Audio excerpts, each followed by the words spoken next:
ठीक है। आज का टॉपिक जो होगा गवर्नर से स्टार्ट करेंगे, उसके बाद गवर्नर जनरल, फिर जैसे वायसराय सब कुछ जैसे होता है गवर्नर, उसमें मेन इंपॉर्टेंट क्या है, किसका कार्यकाल कब से कब तक था, इस चीज़ को बढ़िया से देखेंगे। ठीक है। यूट्यूब पर भी सब लोग का कहना था कि बहुत लोगों का कि जो सर टॉपिक वाइज करके दिया जाए और एक टॉपिक कल के लिए ही बता दिया जाए और उसके अकॉर्डिंग, तो थोड़ा ऐसा भी कर देते हैं। और सामने बिहार एसएससी का एग्जाम भी, इसमें से बहुत लोग का होगा। ठीक है, नहीं है तो कोई बात नहीं, जिनका है बहुत लोग ऐसे हैं तो उनके लिए रिवीजन के लिए बहुत बढ़िया रहेगा ये। ठीक है, और कभी भी फ्यूचर में रिवीजन कर सकते हैं। ठीक है, जब भी करना हो। ठीक, ध्यान दीजिएगा। पहला की बात करते हैं सर्वप्रथम तो बंगाल का गवर्नर की बात करते हैं। इससे पहले थोड़ा सा आ जाइए, कहानी पे आ जाइएगा। तो बंगाल के गवर्नर बनने से पहले जो है बंगाल का नवाब हुआ करता था। और बंगाल के नवाब में जैसे इंपॉर्टेंट नवाब में सिराजुद्दौला के बारे में सुने होंगे। और सिराजुद्दौला जो था जिसके द्वारा काल कोठरी का घटना का अंजाम दिया गया था, जो कि 20 जून 1756 को काल कोठरी का घटना हुआ था। उस काल कोठरी की घटना में क्या हुआ था कि टोटल 146 व्यक्ति को जो है सिराजुद्दौला के द्वारा एक छोटे से कमरा में बंद कर दिया गया था। और 2 दिन के बाद खोला गया तो पता चला उसमें से मात्र 23 व्यक्ति जिंदा बचे थे। और उस 23 व्यक्ति में एक अमेरिकी पत्रकार थे जिनका नाम रॉबर्ट हॉलवेल था। याद रखने के लिए समझिएगा, छोटा सा हॉल था इसलिए हॉलवेल। ठीक है, जेड हॉलवेल। कोई दिक्कत नहीं, हॉलवेल ध्यान रखिएगा। उसके आगे क्या है, कोई कुछ भी रहेगा आगे लगा हुआ, हॉलवेल रहेगा ही नाम में। ठीक है, ध्यान रखिएगा इस चीज़ का, हमें एग्जाम की दृष्टिकोण से पढ़ना है। ठीक है, हॉलवेल व्यक्ति के द्वारा, यानी छोटा सा हॉल में था इसलिए कौन देखा था, हॉलवेल देखा था। और वो आंखों देखा हाल बाद में जाके बताया था। वो जो है कब हुआ था, 20 जून 1756 को। किसके द्वारा, सिराजुद्दौला के द्वारा। और ये सिराजुद्दौला के द्वारा इसलिए किया गया था कि बिना सिराजुद्दौला की अनुमति से जो है घेराबंदी कर रहा था, यानी किले की घेराबंदी अंग्रेज कर रहा था। और सिराजुद्दौला गुस्सा से जाके पकड़ के लाके बंद कर दिया था। थोड़ा सा कहानी के टर्म में जानिएगा, हमेशा याद रहेगा। अब क्या है, अंग्रेज क्या किया, अब अंग्रेज को भी तो गुस्सा लगा कि उसका आदमी को यदि पकड़ के मार दीजिएगा बंद करके तो गुस्सा किसी को भी आएगा। उस स्थिति में बदला लेने के लिए वो षड्यंत्र जो है रचा जा रहा था। किसके द्वारा, रॉबर्ट क्लाइव के द्वारा।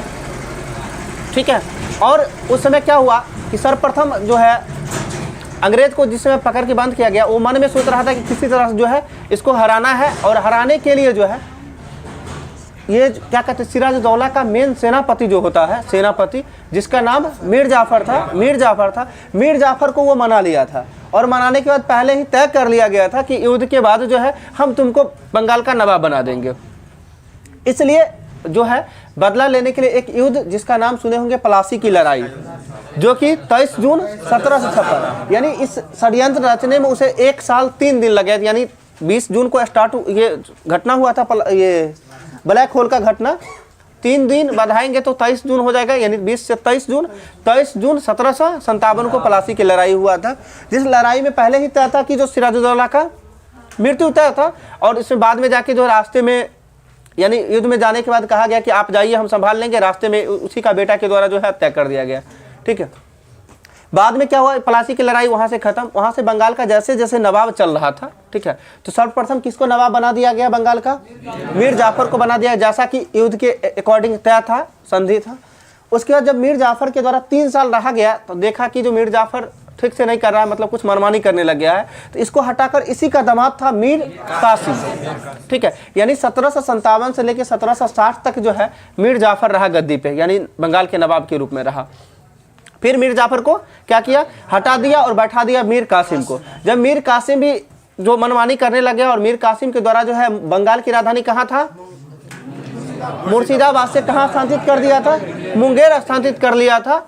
इस कारण से फिर क्या किया कि मीर कासिम को हटाकर फिर से मीर जाफर को गद्दी पे बैठा दिया। ठीक है, तो अब गद्दी पे कौन बैठा हुआ था, मीर कासिम। इसमें पूछा जाता है एक क्वेश्चन कि प्लासी के लड़ाई के समय जो है बंगाल का गवर्नर कौन था, बंगाल गवर्नर सॉरी कहा गया, बंगाल का नवाब कौन था। देखिए प्लासी की लड़ाई के समय तो आप समझिएगा, प्लासी हम देखिए थोड़ा सा इसमें फंस गए हैं सभी लोग। प्लासी के लड़ाई के समय हम बोले कि बंगाल का नवाब कौन था, तो नवाब तो सिराजुद्दौला ही था। मीर जाफर और मीर कासिम को सुन के लगे कि मीर कासिम या मीर जाफर होगा। वो कन्फ्यूजन तब क्रिएट करता है जब बक्सर की लड़ाई 1764 वाला आएंगे, वहां पे कन्फ्यूजन होता है कि बक्सर की लड़ाई के समय बंगाल का नवाब कौन था। ठीक है, क्या मीर जाफर हो जाएगा। बढ़िया से समझिएगा, यही बात को हम समझा रहे हैं कि ये अब बक्सर का लड़ाई तो समझ गया है, किसके किसके बीच हुआ था, सिराजुद्दौला और अंग्रेज के बीच हुआ था। ठीक है, और ये पूछा भी जाता है कि बक्सर बोला गया पलासी की लड़ाई के समय, और पलासी की लड़ाई के समय जो है मुगल शासक कौन था।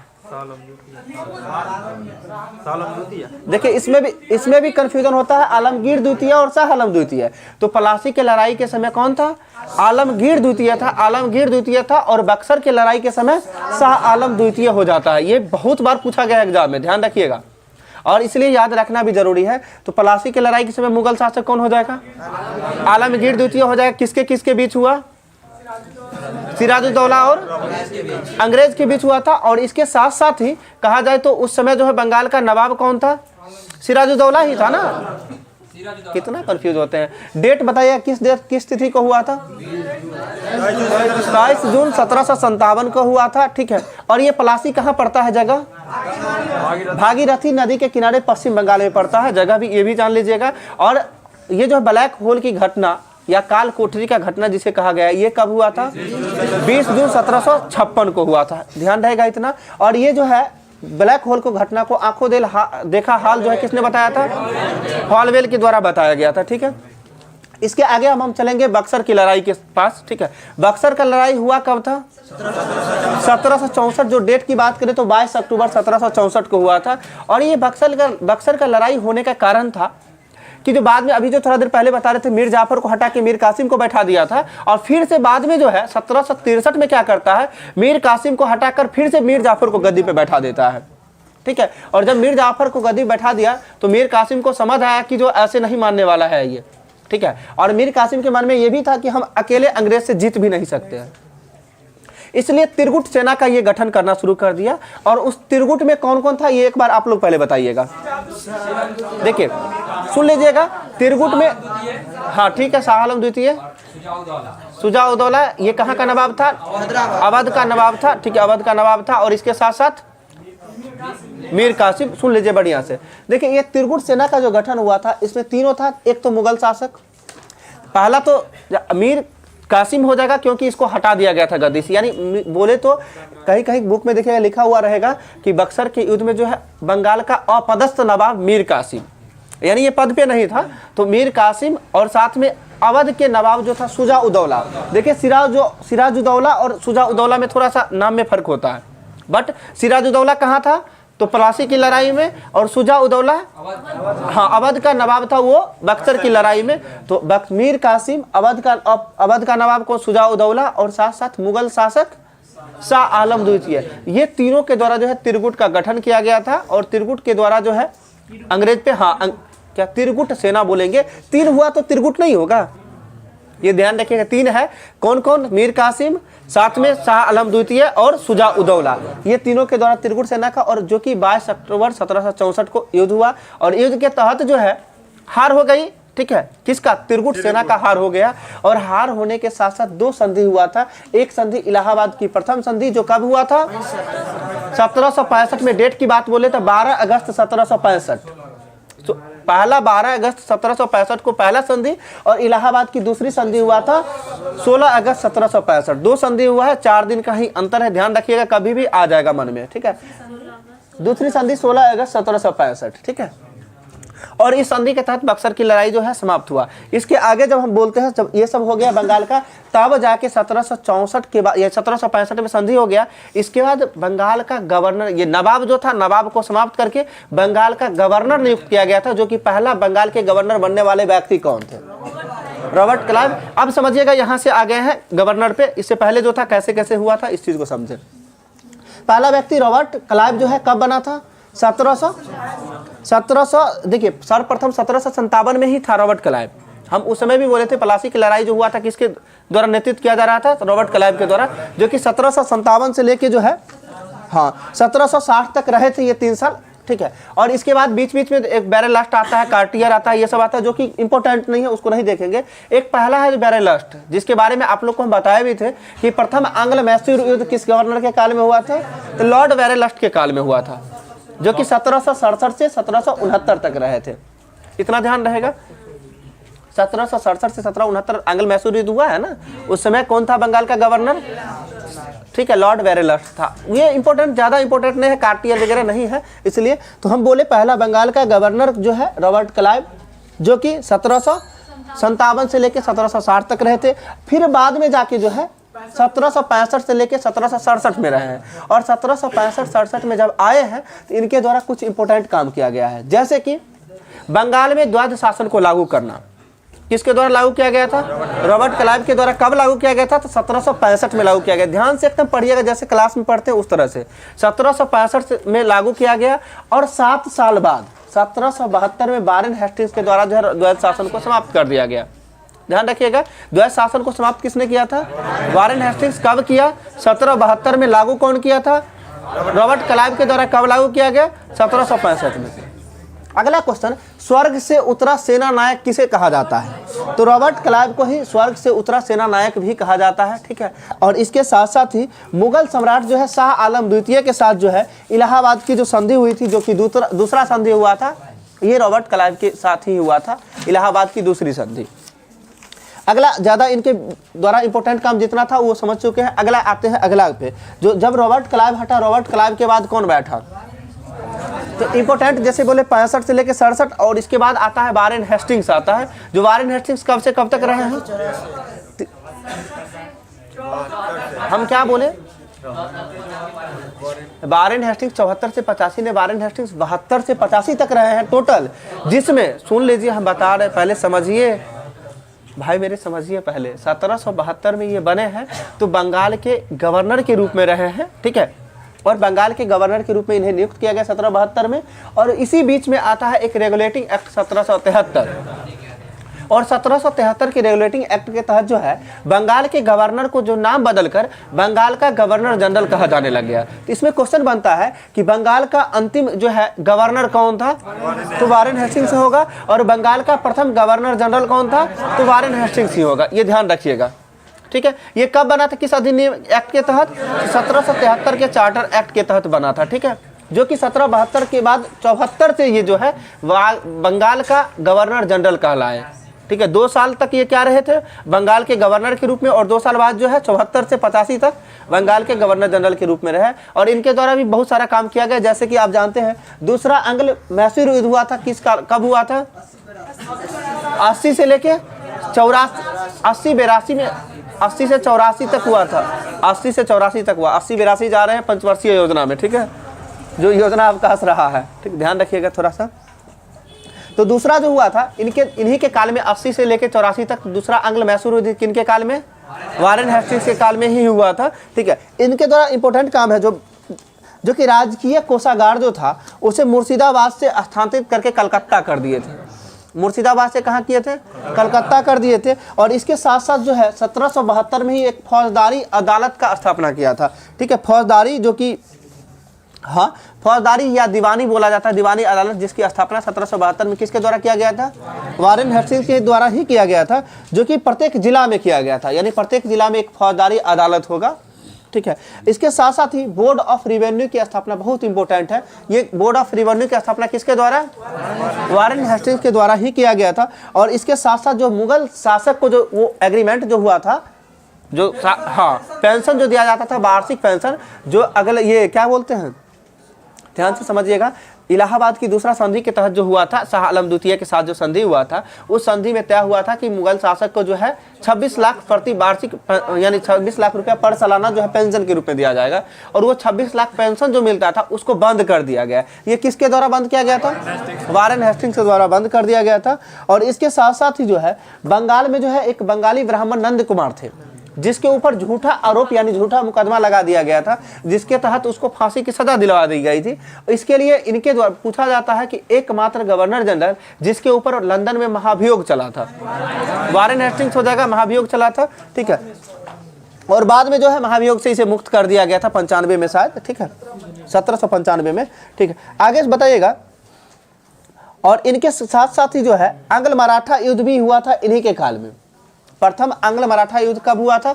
1775 से 1782, जो किस संधि के तहत समाप्त हुआ था? सालाबाई की संधि, जो कब हुआ था? 1782 में सालाबाई की संधि हुआ था, ठीक है। इसके साथ साथ तो बहुत इंपॉर्टेंट है ये रिंग फेंस की नीति, सुरक्षा प्रकोष्ठ की नीति जो है किसके द्वारा लागू किया गया था? वारेन हेस्टिंग्स के द्वारा ही। यानी वारेन हेस्टिंग्स से रिलेटेड जितना फैक्ट था सारा एक बार फिर से रिवाइज आप लोग कर लीजिएगा, या अभी करवा दें, अभी करवा दें, दोबारा जाके घर पे वीडियो देख लीजिएगा, ठीक है, विकल्प है आगे, तब नहीं तो पता चलेगा, आधा भी नहीं होगा, पूरा की बात तो छोड़ दीजिए। अगला आइएगा, इसके आगे जब आते हैं, अभी तक 1785 तक खत्म हो चुका है, 1786 से बनते हैं। 1786 में कौन सा गवर्नर के रूप में बन के आते हैं? तो सर कॉर्नवालिस आता है ना, ठीक है। 1786 से लेकर 1793 तक कॉर्नवालिस होते हैं। और कॉर्नवालिस के बारे में बताए थे कि तीसरा एंग्लो मैसूर युद्ध किनके काल में हुआ है? कॉर्नवालिस के काल में। और तीसरा एंग्लो मैसूर युद्ध हुआ कब था? 1790 से 92, 1790 से 1792 तक चला है तीसरा एंग्लो मैसूर युद्ध। और ये जो है कॉर्नवालिस का काल कब से कब तक रहा? 86 से लेकर 93 तक, 86 से लेकर 93 तक। और बाद में एक बूढ़ा अवस्था में आते हैं 1805 में, कुछ ही समय के लिए रहते हैं फिर मर जाते हैं, ठीक है, 1805 में। और इसीलिए कॉर्नवालिस का कब्र भी कहा जाता है कि अपने भारत में है। कॉर्नवालिस का कब्र कहाँ है? गाजीपुर में ही है, यानी गाजीपुर में ही कॉर्नवालिस का कब्र है। कॉर्नवालिस के द्वारा भी बहुत सारा काम किया गया है, जैसे कि 4 भ्रमणशील अदालत का स्थापना किया गया था। 4 भ्रमणशील अदालत जिसको मोबाइल कोर्ट जैसे बोलते हैं, वो किनके द्वारा किया गया था? कॉर्नवालिस के द्वारा। और जिसमें से 3 बंगाल में और 1 बिहार में, यानी 3 बंगाल में था और 1 बिहार में अदालत का स्थापना किए थे। इसके साथ साथ ही कॉर्नवालिस के द्वारा ही कॉर्नवालिस कोड का निर्माण किया गया था। और ये कब किया गया था? 1793 में कॉर्नवालिस कोड का स्थापना किया गया। इसके साथ साथ ही प्रत्येक जिले में पुलिस थाने जो अभी देख रहे हैं, और थाना में एक दरोगा जो होता है, ये कॉर्नवालिस के ही देन है कि प्रत्येक जिले में एक थाना, पहले जिला में थाना कहा था, और प्रत्येक थाना में एक जो है दरोगा होगा, और दरोगा जो है थाना का हेड होगा, वो कॉर्नवालिस के द्वारा ही बनाया गया था। और इसके यानी दरोगा को इंचार्ज बनाया गया था। इंचार्ज का मतलब क्या हुआ? थाना का हेड ही होता है। अभी भी थाना का हेड कौन होता है? दरोगा ही होता है, ठीक है, जिसकी तैयारी आप लोग कर रहे हैं, ठीक है, ध्यान से इस चीज़ को समझिएगा, ठीक। आगे बताते हैं, 1793 में ही इसी के साथ साथ एक अस्थाई बंदोबस्त था। अस्थाई बंदोबस्त को ही जमींदारी बंदोबस्त भी कहा जाता है, और इसी का नाम इस्तेमारी बंदोबस्त भी है। जो कि अस्थाई बंदोबस्त कब लागू किया गया था?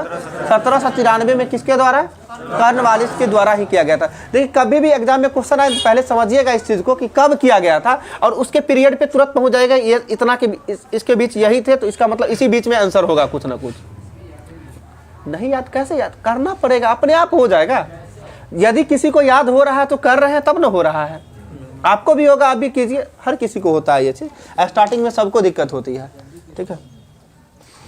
और ये जान लीजिए जितना आप लोग को सुविधा से अभी मिल रहा है, इससे कहीं ज़्यादा तकलीफ हमें हुआ है इससे, ये सब चीज़ को याद करने में, ठीक है। भले ही हिंट के तौर पे ले रहे हैं, सामने बुक रखे हुए, इसलिए ताकि दिख जाए, कोई चीज़ छूटे ना जो ज़रूरत का चीज़ हो, ठीक है। बाकी सारा जितना भी इसमें इंपॉर्टेंट है वो कहानी के टर्म में याद हो जाएगा सब। आगे सुनिएगा, हम बोले कॉर्नवालिस का कब्र भी बता ही दिए, कहाँ है? गाजीपुर में। अस्थाई बंदोबस्त किनके द्वारा? कॉर्नवालिस के द्वारा। कब लागू किया गया था? 1793 में। इसके साथ साथ ही भारत में सिविल सेवा का जनक, यानी कहा जाता है, हाँ, भारत में सिविल सेवा का जनक किसे कहा जाता है? कॉर्नवालिस को। एक क्वेश्चन बहुत इंपॉर्टेंट है, ध्यान से सुनिएगा, भारतीय सिविल सेवा का जनक किसे कहा जाता है? तो सरदार वल्लभ भाई पटेल हो जाएगा। भारत में सिविल सेवा का जनक की बोलेंगे तो कॉर्नवालिस, और भारतीय सिविल सेवा का जनक सरदार वल्लभ भाई पटेल हो जाएगा। सभी लोग को ध्यान रहेगा ये। और यही सरदार वल्लभ भाई पटेल है जिनके द्वारा जो है कौन से अधिवेशन की अध्यक्षता किया गया था? कांग्रेस का कराची अधिवेशन, जो कब हुआ था? 1931 में हुआ था। और इस अधिवेशन में मौलिक अधिकार की मांग किया गया था। और इसी अधिवेशन में गांधी जी के द्वारा क्या कहा गया था? गांधी मर सकता है पर गांधीवादी नहीं। ध्यान रखिएगा, गांधी मर सकता है पर गांधीवादी नहीं। ये गांधी जी के द्वारा जो है 1931 के कराची अधिवेशन में ही कहा गया था, ध्यान रखिएगा। आगे सुनिएगा, इसके आगे जो है 1793 पर चले गए, और 93 से लेके फिर जो है 98 तक आते हैं, सर जॉन सोर आते हैं। 1793 से लेके 1798 तक सर जॉन सोर आते हैं। और इनके द्वारा एक बहुत इंपॉर्टेंट क्वेश्चन है कि किस गवर्नर के द्वारा अहस्तक्षेप की नीति अपनाया गया था, ठीक है। तो अहस्तक्षेप मतलब क्या हुआ कि हस्तक्षेप नहीं करने देंगे। हस्तक्षेप करने का मतलब किसी में हस्तक्षेप करिएगा तो शोर करना ही पड़ेगा, यानी हल्ला गुल्ला। इसलिए ध्यान रखिएगा, अहस्तक्षेप की नीति किनके द्वारा? सर जॉन सोर के द्वारा, ठीक है। आगे 1793 98, बस इनके लिए थोड़ा इतना ही आता है। फिर आगे आता है 98 से लेकर 1805 तक। जो कि कौन रहे हैं, बहुत इंपॉर्टेंट है ये, लॉर्ड वेलेजली। और लॉर्ड वेलेजली के काल में जो है चतुर्थ आंग्ल मैसूर युद्ध हुआ है। कौन सा? चतुर्थ आंग्ल मैसूर में हुआ था 1799 में। लॉर्ड वेलेजली के काल में कौन सा? चतुर्थ आंग्ल मैसूर युद्ध हुआ था। और इस युद्ध में क्या होता है? टीपू सुल्तान मारा जाता है। ठीक है, आगे बताइएगा। और लॉर्ड वेलेजली के द्वारा बहुत इंपॉर्टेंट है सहायक संधि। सहायक संधि का, अगर सहायक संधि से रिलेटेड भी एक क्वेश्चन आता है कि भारत में सहायक संधि का प्रयोग करने वाला पहला डुप्ले, जो कौन सा गवर्नर था, कहाँ का था? फ्रांसीसी गवर्नर डुप्ले के द्वारा जो है सहायक संधि का प्रयोग किया गया था। बट आगे चलकर जो है सहायक संधि किसके द्वारा? लॉर्ड वेलेजली के द्वारा जो है। और सर्वप्रथम सहायक संधि पर हस्ताक्षर करने वाला राज्य हैदराबाद का। ठीक है, हैदराबाद के निजाम जो कब किया था? 1798 में किया था। यानी 1798 में ही लॉर्ड वेलेजली आया। ठीक है, सर जॉन सूरत क्योंकि 93 से 98 तक रहे थे, और 98 से ये कब तक रहते हैं? 1805 तक रहते हैं। यानी कितना साल? 7 साल। ठीक है, 7 साल। और 1798 में आए और सहायक संधि शुरुआत की। और उसके तहत सर्वप्रथम किस राज्य को मिला है? हैदराबाद को जो कि 1798 में। और दूसरा कौन सा राज्य था? दूसरा मैसूर और तंजौर आता है जो 1799 में। ठीक है, मैसूर और तंजौर 1799 में। और इसके साथ साथ ही अवध जो कि 1801 में। हाँ, इसी में कंफ्यूजन कहाँ पे क्रिएट होता है कि अभी सहायक संधि बोले हैं, फिर इधर आता है लॉर्ड डलहौजी का कौन सा नीति? हड़प नीति, जो कि 1848।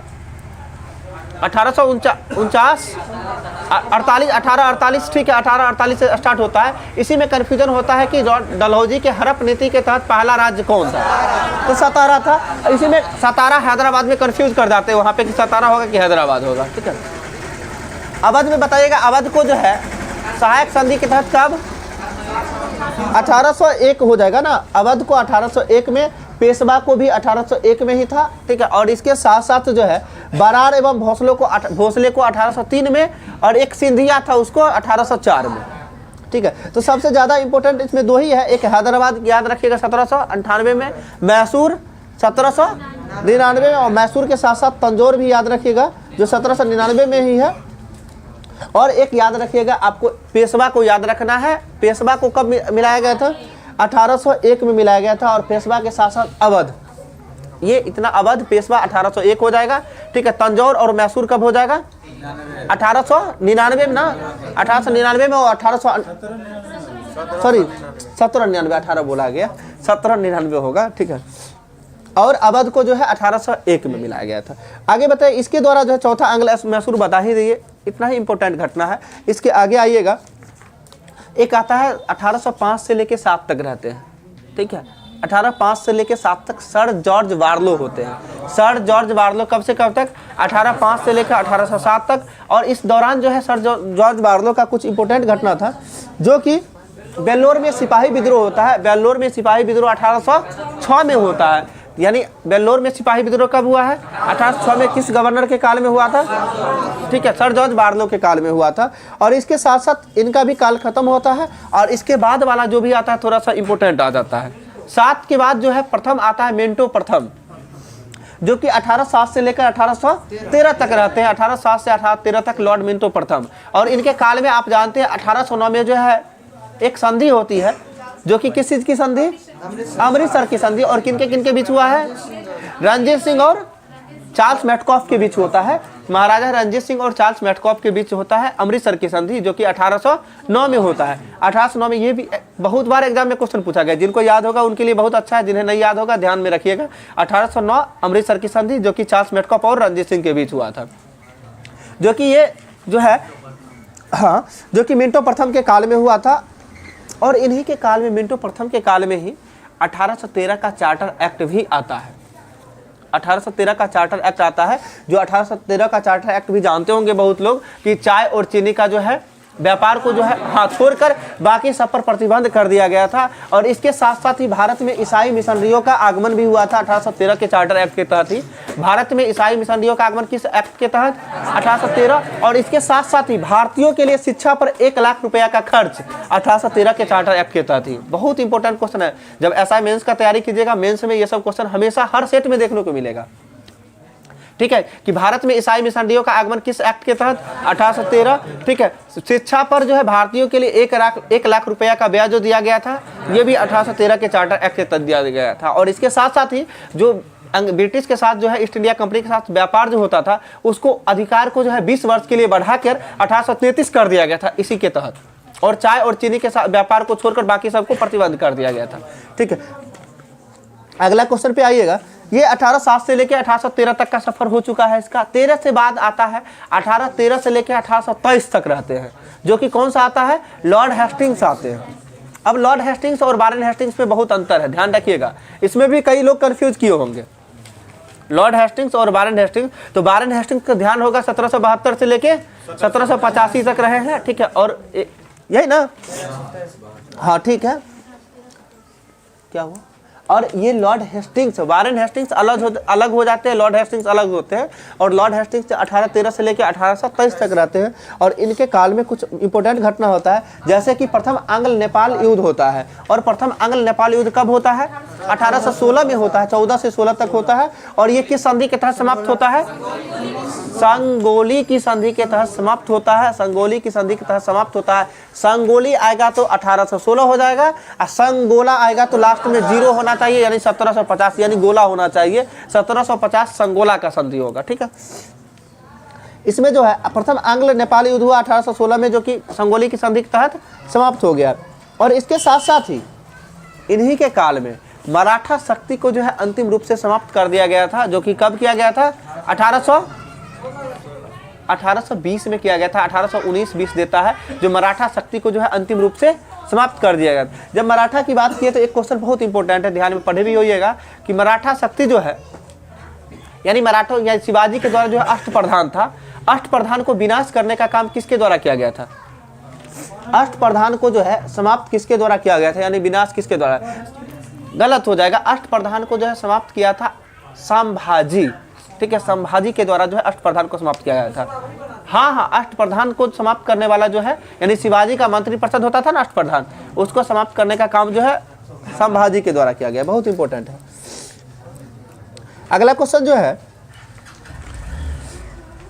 और मराठा शक्ति का समाप्त समझ ही गए किसके द्वारा, लॉर्ड हेस्टिंग्स के द्वारा ना। और इसके साथ साथ ही हम मराठा शक्ति की समाप्त बोले हैं अभी, इसलिए लॉर्ड हेस्टिंग्स होगा। हम अभी थोड़ा देर पहले अभी जो बोले थे, हाँ, अष्टप्रधान जो था, जो कि शिवाजी का मंत्री परिषद हुआ करता था, उसको विनाश करने का काम संभाजी। जिस तरह से आप पढ़ते, दिल्ली सल्तनत में जो है इल्तुतमिश के द्वारा जो है तुर्क ए चहलगानी का गठन किया गया था, यानी 40 तुर्क सरदारों का गठन किया गया था, और उसको विनाश करने का काम बलबन किया था। उसी तरह से जो है शिवाजी के अष्टप्रधान को समाप्त करने का काम कौन किया है, संभाजी के द्वारा किया गया है। और जो है मराठा शक्ति का अंतिम रूप से समाप्त जो किया गया था, वो लॉर्ड हेस्टिंग्स के काल में ही। तब ना आंग्ल मराठा युद्ध पढ़े है ना, तीसरा आंग्ल मराठा युद्ध किनके काल में हुआ है, लॉर्ड हेस्टिंग्स के काल में ही हुआ है। कब से कब तक हुआ है, 1816, 17, 18 देता है ना, 1816 से 18 तक देता है, जो कि किसके काल में हो जाएगा, लॉर्ड हेस्टिंग्स। और इसी में जो है मराठा शक्ति को अंतिम रूप से समाप्त। ध्यान रखिए, एक इंपॉर्टेंट, बहुत इंपॉर्टेंट क्वेश्चन है, पिंडारियों का दमन। कई बार एग्जाम में पूछा गया है, जो पिंडारियों का दमन किसके द्वारा किया गया है, लॉर्ड हेस्टिंग्स के द्वारा किया गया है। और इसी में हम बताते, जहां हम गलती करके आए हैं वहां हर कोई गलती करते हैं, और आप लोग को भी जरूर होता होगा। पिंडारियों का दमन आता था तो पता ही नहीं चलता था कब लॉर्ड हेस्टिंग्स होगा, कब वारेन हेस्टिंग्स होगा। ठीक है, तो ये ध्यान रखिएगा, लॉर्ड हेस्टिंग्स के काल में जो है पिंडारियों का दमन हुआ है। हाँ, लॉर्ड हेस्टिंग्स हो जाएगा। अगला क्वेश्चन जो है, ये 1813 से लेकर 23 तक का सफर इनका खत्म है। 23 के बाद 23 से 28 तक आते हैं, लॉर्ड एमहर्स्ट आते हैं। कौन आते हैं, लॉर्ड एमहर्स्ट आते हैं। बहुत लोग को इंटरेस्ट नहीं जगता है इसमें, ठीक है, हम जान रहे हैं, लेकिन बहुत इंपॉर्टेंट है। ये ऐसा टॉपिक है, किसी भी एग्जाम में पलट के देखिएगा 1 से 2 क्वेश्चन आ ही जाता है। ठीक है, तो लॉर्ड हेस्टिंग्स के बाद कौन आए हैं, लॉर्ड एमहर्स्ट आए हैं। ठीक है, लॉर्ड एमहर्स्ट जो 1823 से लेके 1828 तक रहे हैं, 1823 से लेके 1828 तक रहे हैं। लॉर्ड एमहर्स्ट के काल में जो है प्रथम आंग्ल बर्मा युद्ध होता है। ठीक है, प्रथम आंग्ल बर्मा युद्ध होता है, जो कब होता है, 1824 से 26 में होता है। और 1826 में यान्डबू की संधि के तहत आंग्ल बर्मा युद्ध समाप्त होता है। यान्डबू की संधि के तहत समाप्त होता है। बोलने से ही लगता है म्यांमार बर्मा का जगह है यान्डबू। ठीक है, यान्डबू की संधि के तहत जो है प्रथम आंग्ल बर्मा युद्ध समाप्त होता है, जो 1826 में, ये किनके काल में होता है? लॉर्ड एमहर्स्ट के काल में होता है। और इसके साथ साथ ही आप जान रहे हैं लॉर्ड हेस्टिंग्स काल में ही एमहर्स्ट थे ना, एमहर्स्ट थे, और इन्हीं के काल में बैरकपुर विद्रोह भी होता है। बैरकपुर विद्रोह 1824 में होता है, बैरकपुर विद्रोह इन्हीं के काल में होता है। इसके साथ साथ बस इतना ही इनका इम्पोर्टेंट था। आगे देखते हैं लॉर्ड एमहर्स्ट की बात जो है बहुत इम्पोर्टेंट व्यक्ति है। 5 रैंक बनाइए, डेली 5 बनाइए, अब कोई दिक्कत नहीं।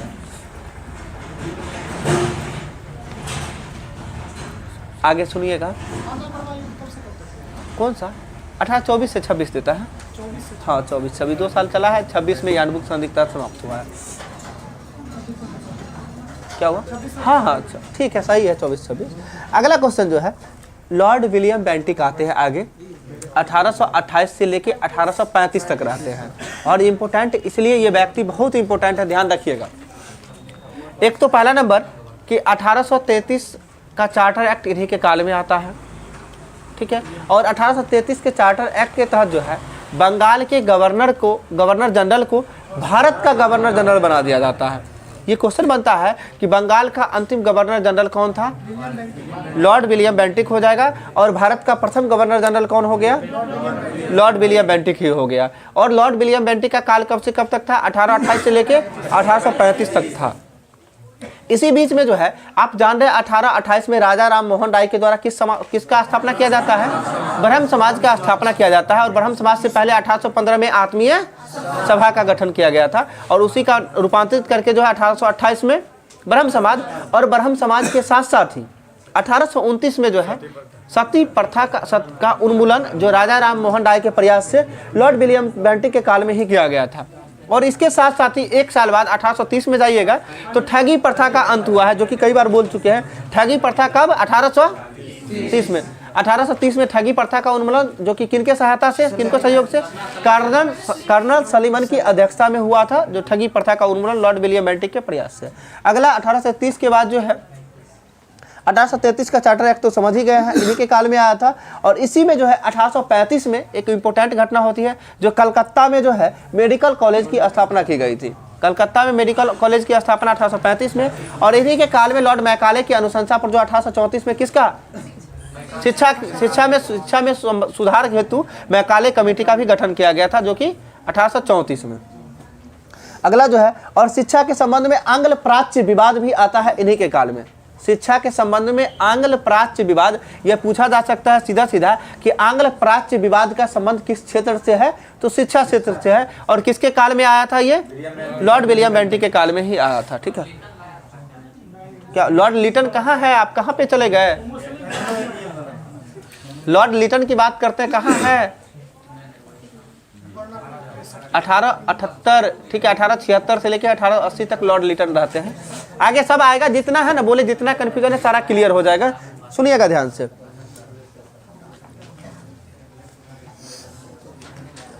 एक है शिशु बालिका की हत्या पर प्रतिबंध, किसके द्वारा लगाया गया था? लॉर्ड विलियम बेंटिक, ठीक है। शिशु हत्या प्रतिबंध है वो दूसरा हो जाएगा, वेलेजली में चले जाइएगा। शिशु हत्या प्रतिबंध जो है वो वेलेजली, लेकिन शिशु बालिका की हत्या पर प्रतिबंध जो है किसके द्वारा? लॉर्ड विलियम बेंटिक के द्वारा किया गया था ये, ठीक है। हाँ, अगला क्वेश्चन चार्ल्स, इसके बाद आता है अगला जो आता है 1835, ये 1800 अब कहाँ 1828 से लेकर 1835 तक देख लिए हैं। इसके बाद आते हैं चार्ल्स मेटकॉफ, ठीक है। चार्ल्स मेटकॉफ आते हैं, कब आते हैं? 1835-36, मात्र 1 साल रहे हैं। और इनके द्वारा बहुत इंपॉर्टेंट घटना है जो कि प्रेस पर, ठीक है, यानी भारतीय प्रेस को मुक्तिदाता, यानी भारतीय प्रेस की मुक्तिदाता किसे कहा जाता है? चार्ल्स मेटकॉफ को ही कहा जाता है। और यही चार्ल्स मेटकॉफ के द्वारा जो है अमृतसर की संधि हुआ था 1809 में, किसके बीच? रणजीत सिंह और चार्ल्स मेटकॉफ के बीच हुआ था, ठीक है। और प्रेस का मुक्तिदाता चार्ल्स मेटकॉफ को कहा जाता है। इसके साथ साथ आते हैं अगला 1836 से लेकर 1842 तक रहते हैं लॉर्ड ऑकलैंड रहते हैं। कौन रहते हैं? लॉर्ड ऑकलैंड रहते हैं 1836 से लेकर 1842 तक। और इनके काल में जो है प्रथम आंग्ल अफगान युद्ध होता है। कौन सा होता है? प्रथम आंग्ल अफगान युद्ध, जो 1839 से लेकर 1842 तक चलता है। 1839 से लेकर 1842 तक। यानी क्वेश्चन सिंपल बनता है कि प्रथम आंग्ल अफगान युद्ध कब हुआ था? 1839 से लेके 1842 तक किनके काल में हुआ था? लॉर्ड ऑकलैंड के काल में ही हुआ था, ठीक है। और से ऑकलैंड और से अफगान युद्ध, ध्यान रखिएगा, थोड़ा थोड़ा रिलेट करिएगा, याद रहेगा, ठीक है। 1836 से लेके 1842 तक बताया कार्यकाल इनका। अगला इसके बाद बहुत इंपॉर्टेंट व्यक्ति का नाम है लॉर्ड एलन बरो। एलन बरो जो कब आए हैं? 1842 में आए हैं और 2 साल रहे मात्र 1842 से लेके 44 तक। और लॉर्ड एलन बरो के द्वारा ही सर्वप्रथम, सुन लीजिए, सर्वप्रथम सर्वप्रथम अंग्रेजी राज्य में जो है किस राज्य का विलय किया गया था? तो सिंध का विलय किया गया था, जो कि किसके द्वारा किया गया था? लॉर्ड एलन बरो के द्वारा ही किया गया था। यानी सिंध का विलय अंग्रेजी राज्य में लॉर्ड एलन बरो के द्वारा। इसके साथ साथ ही 1843 में दास प्रथा का अंत, ठीक है। और इसके साथ साथ क्या हुआ? और इसके साथ साथ ही रविवार की छुट्टी लॉर्ड एलन बरो के द्वारा ही 1843 में ही दास प्रथा का अंत भी बोले होंगे, तो लॉर्ड एलन बरो के द्वारा ही 1843 में ही। आगे इसके बाद आते हैं लॉर्ड हार्डिंग, जो कि लॉर्ड हार्डिंग आता है। और लॉर्ड हार्डिंग 2 हो जाते हैं, ये हार्डिंग प्रथम हो जाएंगे, जो 1844 से लेकर 1848 तक रहे लॉर्ड हार्डिंग प्रथम। लॉर्ड हार्डिंग प्रथम कब से कब तक रहे हैं? 1844 से लेकर 1848 तक। और इनके काल में इनके द्वारा एक इंपॉर्टेंट बोला जाता है नरबली प्रथा का अंत, बहुत इंपॉर्टेंट है। नरबली प्रथा का अंत किसके द्वारा किया गया है? लॉर्ड हार्डिंग प्रथम के द्वारा किया गया है। और लॉर्ड हार्डिंग प्रथम कब से कब तक रहे हैं? 1844 से 1848 तक रहे हैं, ठीक है। इसके साथ साथ ही प्रथम आंग्ल सिख युद्ध, जो आप जानते हैं, ये क्वेश्चन इससे पिछले यानी 2446 एसआई के प्री में पूछा हुआ था। प्रथम आंग्ल सिख युद्ध कब हुआ था? 1845 से लेकर 46 में हुआ है, ध्यान से समझ लीजिएगा। प्रथम आंग्ल सिख युद्ध जो है कब हुआ है? 1845-46 में हुआ है। और ये इंपॉर्टेंट है, इसलिए बता रहे हैं क्योंकि उस समय जो है हमें पता नहीं था और पहली बार गलत करके आए हुए थे, ठीक है। और अक्सर बहुत लोग जो अभी तैयारी करना शुरू किए हैं, बहुत लोग को नहीं पता होगा। प्रथम आंग्ल सिख युद्ध कब से कब तक? 1845 से लेकर 46 तक हुआ है। और चलिए इसके साथ साथ हम दूसरा आंग्ल सिख युद्ध भी बोल देते हैं, कब से कब तक? 46 से 48 हुआ है। और तीसरा 48-49 में देता है, 48-49। ये तीनों क्या हुआ? कहाँ कर्नाटक युद्ध में फिट रहे हैं आप? वो कर्नाटक युद्ध में जा रहे हैं आप, जो एला सापेल की संधि से लेके चल रहे हैं, या पांडिचेरी की संधि और पेरिस की संधि, उधर जा रहे हैं। इसलिए यहाँ पे कंफ्यूजन इसीलिए होता है, इसलिए इस चीज को थोड़ा ध्यान समझिएगा। पहले पहला समझ लीजिए, पहला युद्ध कब हुआ था? 45-46 में हुआ था, ठीक है। किनके काल में हुआ था? लॉर्ड हार्डिंग प्रथम के काल में हुआ था। द्वितीय की बात करेंगे 1911 में हो जाएगा लॉर्ड हार्डिंग द्वितीय, ठीक है। हाँ, बंगाल विभाजन को रद्द करने वाला वो व्यक्ति थे, आगे वो भी होगा, पहले इसको समझिएगा। हम लॉर्ड हार्डिंग बोले प्रथम आंग्ल सिख युद्ध, जो कि 45-46 में, ठीक है। हाँ, दूसरा 46 से 48 है, सही है, ठीक है। तीसरा 48-49 देता है, या एक साल गेप है, 49 सीधा सीधा कर लीजिएगा, ठीक है। 48-49, हाँ ठीक है, कोई दिक्कत। ये समझ लीजिए ना, 1845 से लेके 1849 तक में सिमट गया है तीनों युद्ध, ठीक है। या 100 देखिए, आप ऑप्शन जो देता है ना कभी कभी, वो थोड़ा थोड़ा गेप जरूर रहता है। भले ही हम कई बार वो क्या हुआ, यहाँ सिर्फ है तो क्या दिक्कत है? यहाँ कंफ्यूजन जान के क्रिएट किया जाता है ताकि एग्जाम में आप कंफ्यूज ना करें, ठीक। कोई दिक्कत नहीं, यहाँ सीखने का समय है, बढ़िया से सीखिए, उस चीज को फेस करिए, इससे उभरिए, ठीक है। अगला बताइएगा। और लॉर्ड हार्डिंग के बाद जो है कौन आते हैं? डलहौजी आते हैं। जो डलहौजी के आप जानते हैं कि ईस्ट इंडिया कंपनी का यानी अंग्रेजी राज का सबसे अधिक विस्तार जो है किनके काल में हुआ है? लॉर्ड डलहौजी के काल में हुआ। और लॉर्ड डलहौजी कब से कब तक रहे हैं? 1848 से लेकर 1856 तक रहे हैं। 1848 से लेकर 1856 तक रहे हैं, 8 साल रहे। और 8 साल में बहुत कुछ किए हैं, जैसे कि जान रहे हैं आप, रेल, डाक, तार, जितनी भी चीज़ है, ये सभी डलहौजी के काल में ही शुरुआत हुआ था। जैसे कि भारतीय रेल का जो है स्टार्टिंग, यानी भारत में रेल पहली बार कब चला था? 1853 में ही चला था, जो कि डेट की बात करेंगे 16 अप्रैल 1853 को पहली बार चला था। कहाँ से कहाँ तक चला था? मुंबई से थाने के बीच चला था। इसी के साथ साथ टेलीविजन, ठीक है, 34 किलोमीटर है, ध्यान रखिए, यहीं भर है। ये एग्जाम में 34 किलोमीटर नहीं आएगा आपके सामने, ठीक है। याद करने के लिए रख सकते हैं, तो ज्यादा इसमें विवाद नहीं, 32 है 34 है, इसमें नहीं पढ़ना है। क्या हुआ? हाँ जी, हाँ, पहला वो रेलवे से संबंधित जाइएगा, तो पहला रेलवे इंजन जो था उसका नाम, यानी रेलगाड़ी जो चला था उसका नाम ब्लैक ब्यूटी था, ठीक है, ब्लैक ब्यूटी, ठीक है। अगला बताइएगा। इसी के साथ साथ जो है 1848 में आप जानते हैं द्वितीय आंग्ल सिख युद्ध जो है किनके काल में हुआ? लॉर्ड डलहौजी के काल में आ जाएगा, ठीक है। और इसके साथ साथ 1848 से 56 तक रहे हैं लॉर्ड डलहौजी, ठीक है। दूसरा बोले हैं 48, लिखा है 1846 से 48। एक मिनट रुकिएगा, 45 आप हम देखिए आप 46 दूसरा आंग्ल सिख यूज कितना 46 से 48 लिखे हैं, 45 46 था, दूसरा 48 में चल जाएगा, ठीक है। दूसरा 48 है और तीसरा भी 49 में है। ऐसे देखिए ईस्वी का जो है दिखा होगा, या नहीं तो हम बता देते हैं तुरंत, इसमें तो नहीं होगा, बता देते हैं तुरंत, 1 मिनट।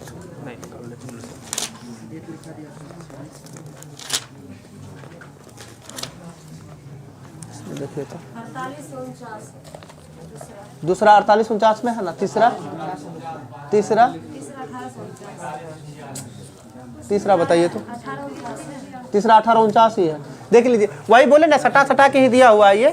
हाँ दूसरा जान लीजिए 48 49 में है और तीसरा 1849 में ही है, यानी तीनों जो है 49 तक में फिनिश हो गया था ये। और आंग्ल कर्नाटक युद्ध वाला में जाते हैं, उसमें है जो पहला हुआ है 46 से 48 में, दूसरा हुआ है 49 से 54 में, और तीसरा हुआ है 56 से 63, जिसे सप्तवर्षीय युद्ध भी कहा जाता है। तो वो कर्नाटक युद्ध में चल जा रहे हैं। हम पहला कर्नाटक, चलिए उसको भी देख ही लीजिए एक बार। प्रथम कर्नाटक युद्ध कब हुआ था, इसे भी बोलना है सीधा सीधा पूरा 1700 1800 1900। पहला 1746 से लेके 48 तक हुआ है। दूसरा युद्ध की बात करें, दूसरा आंग्ल कर्नाटक युद्ध 1749 से लेके 1754 तक, और तीसरा आंग्ल कर्नाटक युद्ध जो हुआ है 1756 से लेके 1763 तक। और तीसरा आंग्ल कर्नाटक युद्ध को ही सप्तवर्षीय युद्ध के नाम से जाना जाता है, जो कि सप्तवर्षीय युद्ध किस किस देश के बीच हुआ है, इंग्लैंड फ्रांस के बीच हुआ है, इंग्लैंड फ्रांस के बीच हुआ है सप्तवर्षीय युद्ध। इसमें पूछा जाता है तीनों युद्ध जो है किस किस संधि के तहत समाप्त हुआ था। तो पहला युद्ध जो है किस संधि के तहत, तो पहला एक्सला साफेल या फिर एला साफेल भी कहा जाता है, एला साफेल की संधि के तहत पहला युद्ध समाप्त हुआ। दूसरा युद्ध समाप्त हुआ था पांडिचेरी की संधि के तहत, और तीसरा युद्ध समाप्त हुआ था पेरिस की संधि के तहत। एक वर्ड भी बताए थे एप, APP होता है, पहला एला साफेल, A फॉर एला साफेल, P से पांडिचेरी और P से पेरिस की संधि। ये तीनों याद रखिएगा, कर्नाटक युद्ध से संबंधित है। आइए आगे, अब इधर क्या, पहला एक्सला सापेल या एला सापेल भी शॉर्टकट में याद रख सकते हैं, ऑप्शन टिक करना है हमें। दूसरा पांडी और पांडिचेरी, तीसरा पेरिस, ठीक है।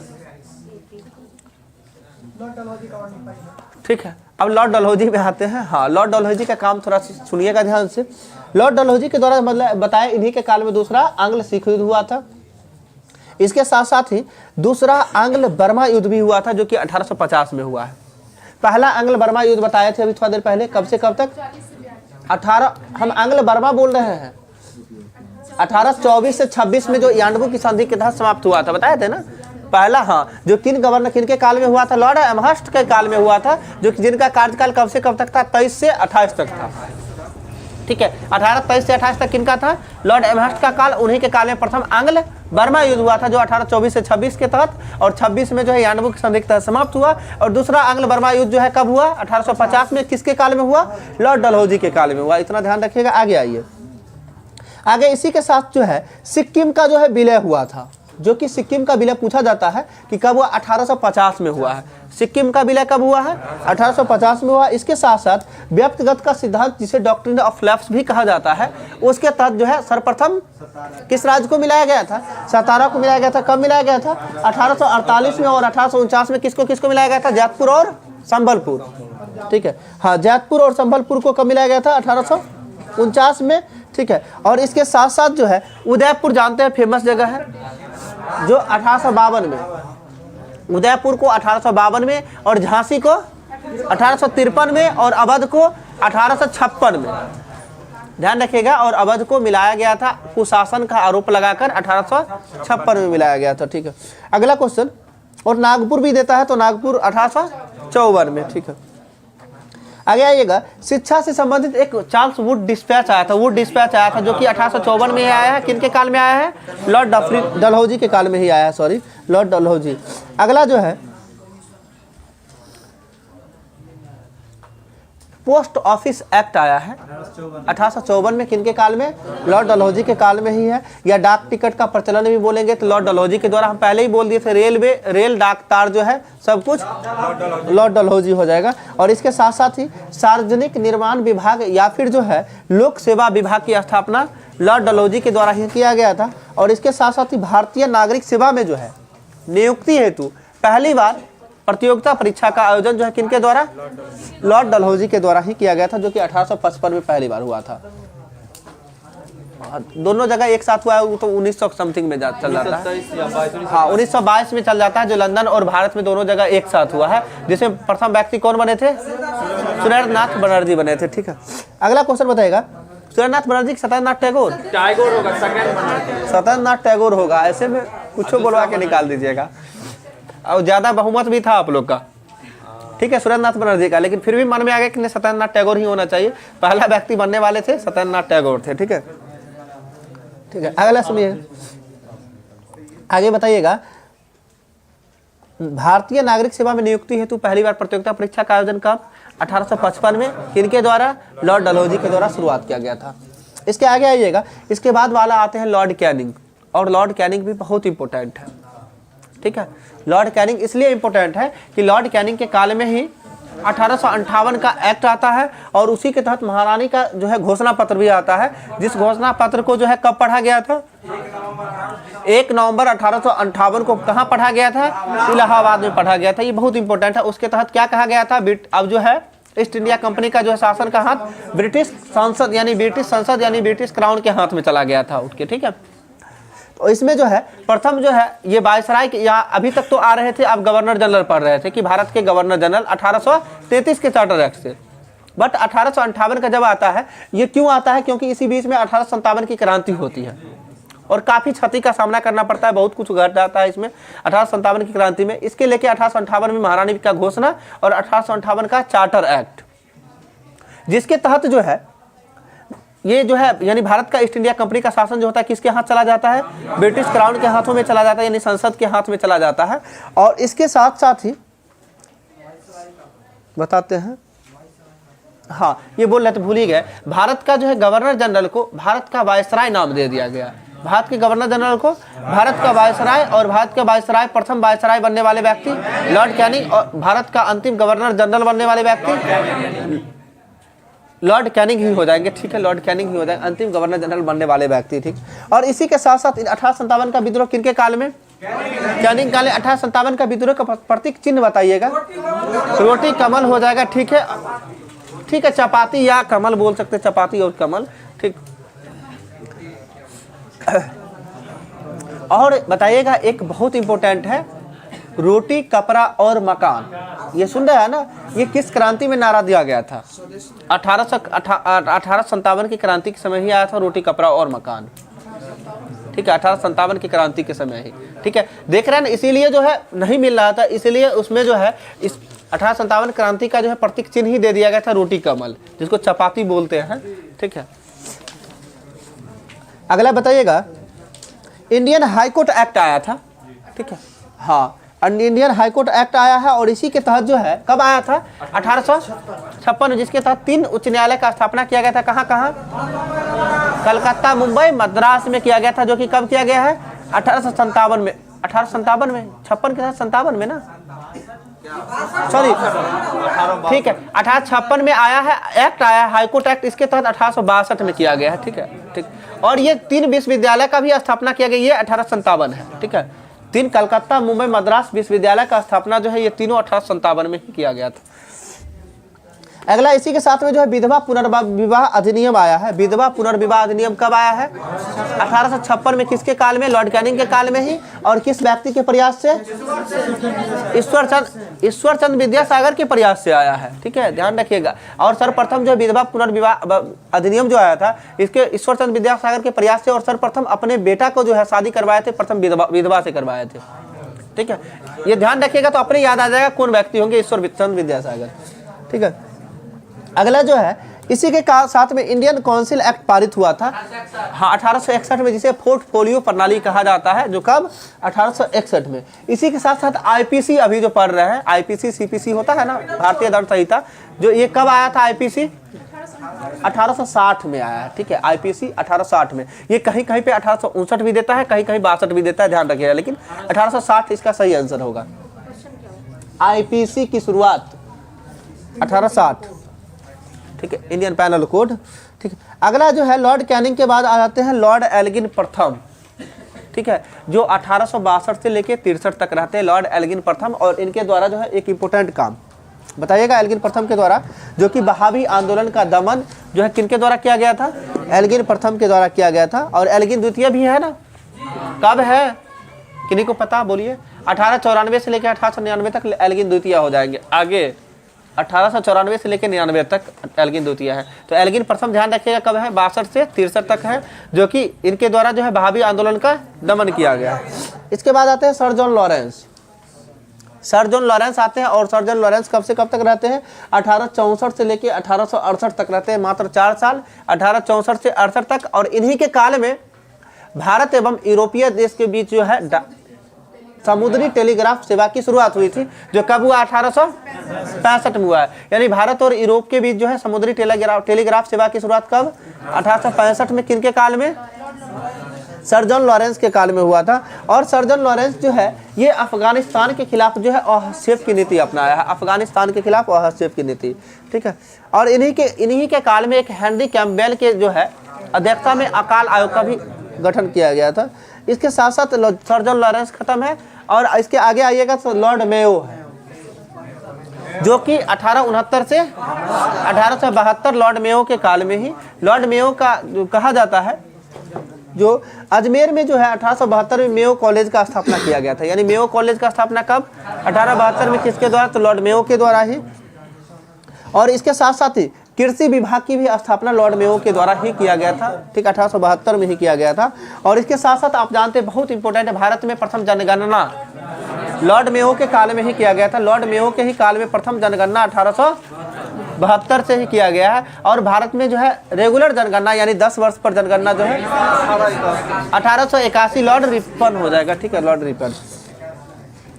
आगे जो है, और एकमात्र ये जो थे वायसराय थे जिनका हत्या जो है भारत में ही भारतीयों के द्वारा ही कर दिया गया था, जो कि कहाँ कर दिया गया था, अंडमान निकोबार में कर दिया गया था। लॉर्ड मेयो की हत्या चाकू मारकर कर दिया गया था। इसके बाद आ जाइएगा, एक इंपॉर्टेंट आते हैं, एक ही काम है इनका, लॉर्ड नॉर्थ बुक हो जाएंगे, जो 1872 से लेकर 1876 तक रहे हैं। एक वर्ड याद रखिएगा, बताए होंगे शायद, नाली रीड, ठीक है। नाली रीड में आ जाता है 4 व्यक्ति का नाम आता है, जो मात्र 4-4 साल रहे हैं, जो कि 1872 से लेकर 1888 तक पहुंच जाइएगा। अब समझिएगा, यहाँ से 1872 से लेकर आप आज़ादी तक, यानी लॉर्ड बेवेल तक पहुंच सकते हैं 1947 तक। और हाँ, लॉर्ड बेवेल तक आप पहुंच जाइएगा एक ट्रिक के माध्यम से, हम वर्ड बता देंगे, अभी का अभी सुन लीजिएगा ध्यान से। अभी नाली रीड बोले, ना मतलब होता है नॉर्थ बुक, ली मतलब लिटन, री मतलब रिपन, और डॉ मतलब डफरिन, ठीक है। नाली रीड, ना मतलब नॉर्थ बुक, ली मतलब लिटन, री मतलब रिपन, और डॉ मतलब डफरिन। ये सभी का काल 4 साल का है। जैसे कि 1772 से 1776 तक कौन हो जाएंगे, लॉर्ड नॉर्थ बुक हो जाएंगे। 1776 से 1780 तक हो जाएंगे लॉर्ड लिटन हो जाएंगे, और 1780 से 1784 तक हो जाएंगे लॉर्ड रिपन हो जाएंगे, 1884 से 1888 तक लॉर्ड डफरिन हो जाएंगे। ये ध्यान दें, यानी 88 तक आप पहुंच जाइएगा। नाली रीड यानी 4 वर्ड है, चारों का नाम है, 4-4 साल का गैप भी है। ध्यान रखिएगा, 4 वर्ड, 4 नाम, और 4-4 साल का कार्यकाल भी सभी का नाम है। इसमें जो इंपॉर्टेंट आता है, लॉर्ड नाथबुक के काल में ही पंजाब में कुका आंदोलन होता है। पंजाब में कुका आंदोलन किसके काल में, लॉर्ड नाथबुक के काल में है। और इसके साथ साथ ही अब अगला व्यक्ति आता है लॉर्ड लिटन आता है, यानी नाथबुक के बाद लॉर्ड लिटन, जो कि कब से कब तक रहे हैं, 76 से 80 तक रहे। और इन्हीं के काल में रिचर्ड स्ट्रेची की अध्यक्षता में अकाल आयोग का गठन होता है। रिचर्ड स्ट्रेची की अध्यक्षता में अकाल आयोग का गठन होता है। और इसके साथ साथ ही प्रथम दिल्ली दरबार का आयोजन जो है किनके कदर 1877 में ही, ठीक है, जो कि 1 जनवरी 1877 को प्रथम दिल्ली दरबार का आयोजन, ठीक है, जिसमें जो है ब्रिटिश की महारानी विक्टोरिया जो है विक्टोरिया को कैसर ए हिंद की उपाधि दिया गया था? यानी ब्रिटिश की महारानी विक्टोरिया को जो है कैसर ए हिंद की उपाधि कब दिया गया था? प्रथम दिल्ली दरबार, जो कि 1877 में। और इसके साथ साथ ही प्रेस पर जो है वर्नाकुलर प्रेस एक्ट आता है, कब आता है? 1878 में आता है वर्नाकुलर प्रेस एक्ट, जिसके तहत जो है किस पत्रिका को लेकर आया था? अरे पानियर तो सपोर्ट कर रहा था उसका, सोम प्रकाश। ठीक है, ध्यान रखिएगा किस पत्रिका को लेकर आया था ये? सोम प्रकाश को। क्योंकि और ये जो है वर्नाकुलर प्रेस एक्ट आया था क्योंकि इसका कहना था कि स्वदेशी भाषा में जो है इसका प्रकाशन नहीं करना है। ठीक है, इसलिए आया था। और इसका समर्थन करने वाला प्रकाश जो था वो कौन था? पानियर अखबार था, जो कि वर्नाकुलर प्रेस एक्ट का समर्थन कर रहा था। और इसके साथ साथ ही क्या हुआ रवि? चल रहा है ना? ठीक है, टाइम ज्यादा हो रहा है, आज नहीं समाप्त होगा। समाप्त तो नहीं होगा, ये तो तय है। ठीक है, कि आगे बहुत बहुत इंपॉर्टेंट 5 मिनट चलने देते हैं इसको, समझ लीजिए। कांग्रेस की स्थापना तक चलिए। ठीक है, सुनिएगा, अभी कहाँ थे? लॉर्ड लिटन ने बता रहे थे कि जो वर्नाकुलर प्रेस एक्ट जो आया था, जो कि इसका समर्थक कौन था? अखबार पानियर। इसके साथ साथ ही एकमात्र ऐसा अखबार जो वर्नाकुलर प्रेस एक्ट के कारण रातों रात अपने प्रकाशन की भाषा को चेंज कर लिया था। तो हम बताए भी थे, एबीपी यानी अमृत बाजार पत्रिका। अभी जो एबीपी न्यूज सभी लोग जानते होंगे इसमें से, वही है अमृत बाजार पत्रिका, एबीपी। देखिए शॉर्टकट अभी है ना? ठीक है, वही अमृत बाजार पत्रिका जो था रातों रात जो है वर्नाकुलर प्रेस एक्ट से बचने के लिए अपने प्रकाशन को लैंग्वेज जो है चेंज कर लिया था, यानी इंग्लिश में करवाने लग गया था। इसके बाद जो है लॉर्ड लिटन के द्वारा जो है सिविल सेवा में प्रवेश की आयु जो था 21 वर्ष, उसको घटाकर कितना कर दिया गया था? 19 वर्ष कर दिया गया था। यानी सिविल सेवा में जो है प्रवेश की आयु को घटाकर 19 वर्ष कर दिया गया था। और फिर इस 19 वर्ष को जो है बढ़ाकर 21 वर्ष कौन कर दिया गया था? Lord Ripon. चलिए आगे लॉर्ड रिपन में ही आते हैं। लॉर्ड रिपन का काल कब से कब तक है? 1880 से लेकर 1884 तक लॉर्ड रिपन रहे हैं, जिसे लॉर्ड रिपन को ही भारत में जो है स्थानीय स्वशासन का जनक भी कहा जाता है। भारत में स्थानीय स्वशासन का जनक किसे? लॉर्ड रिपन को कहा जाता है। और 1882 में जो है इनके द्वारा ही ये जो वर्नाकुलर प्रेस एक्ट देख रहे हैं उसको जो है समाप्त कर दिया गया था। 1882 वर्नाकुलर प्रेस एक्ट को समाप्त कौन किए? लॉर्ड रिपन के द्वारा ही किया गया था। और लॉर्ड रिपन के काल में ही जो है एक इल्बर्ट बिल आता है, इल्बर्ट विधेयक पढ़े होंगे, जो 1883 में आता है, लॉर्ड रिपन के काल में आता है। इस इल्बर्ट विधेयक को या इल्बर्ट बिल को जो है श्वेत विद्रोह के नाम से भी जाना जाता है। ठीक है, क्योंकि ये क्या था कि अगर कोई भी कोर्ट यानी कोई भी केस हो तो उस केस में जो है भारतीय न्यायाधीशों के द्वारा जो है सुनवाई होना चाहिए। इसके लिए आया था कि न कि सिर्फ और सिर्फ ब्रिटिश न्यायाधीश के द्वारा। यही था इल्बर्ट बिल, और इसीलिए जो है सिर्फ इसे जो है श्वेत विद्रोह के नाम से जाना गया है। और इसके साथ साथ ही 1882 में हम अभी चल रहे थे, वर्नाकुलर प्रेस एक्ट को समाप्त किया गया। स्थानीय स्वशासन का जनक लॉर्ड रिपन को ही कहा जाता है, और लॉर्ड रिपन को ही भारत के उद्धारक कहा जाता है। और भारत के उद्धारक की संज्ञा किसके द्वारा दिया गया है? तो फ्लोरेंस नाइटिंगेल के द्वारा जो है भारत के उद्धारक की संज्ञा किसे दिया गया है? लॉर्ड रिपन को ही दिया गया है। ठीक है, तो आज प्रथम एक लॉर्ड रिपन में देख लीजिए प्रथम कारखाना अधिनियम, जो इम्पोर्टेंट है उसको देख लीजिए ना कम से कम। ठीक है, यहीं तक चलेंगे। लॉर्ड रिपन के काल में ही 1881 में प्रथम कारखाना अधिनियम, जो कि इसमें किसके लिए विशेष करके आया था? ये तो ये बच्चों के लिए आया था। ठीक है, यानी बच्चों को रियायत दिया गया था प्रथम फैक्ट्री अधिनियम या फिर प्रथम कारखाना अधिनियम में 1881 में 1881 प्रथम कारखाना अधिनियम। इसके साथ साथ दूसरा कारखाना अधिनियम कब आया? 1891 में, जो किनके काल में आया था? लॉर्ड लैंसडाउन के काल में आया था। तीसरा कारखाना अधिनियम 1911 में आया था। तीसरा कारखाना अधिनियम कब आया था? 1911 में। पहला आया था बच्चा के लिए, दूसरा आया था महिला के लिए, और तीसरा आया था पुरुष के लिए। याद करने के बाद पहला बच्चा, दूसरा बच्चा की मम्मी, तीसरा बच्चा की पप्पा। ध्यान रखिएगा, इतना ही पढ़ाने देते हैं आज। कल जो है ये जो है अभी चले हैं कहाँ तक? 82 तक हुआ ना, 84 तक ना? हाँ, लॉर्ड रिपन तक हो गया। कल लॉर्ड रिपन के बाद ध्यान रखिएगा सभी लोग एक बार पढ़ के आइएगा। अभ्यास का जो होमवर्क है वो तो है ही, उसके अलावा इसको करके आना है। ठीक है, लॉर्ड रिपन के बाद आज़ादी तक। ठीक है, यानी श्री राजगोपालाचारी तक। ठीक है, यहाँ तक कंप्लीट कर लीजिएगा। और 1-2 बार जो है ना वीडियो को देखने का कोशिश करिएगा। ये समझ जितना भी एग्जाम में क्वेश्चन पूछा जाता है ना, इससे बाहर कुछ नहीं होगा।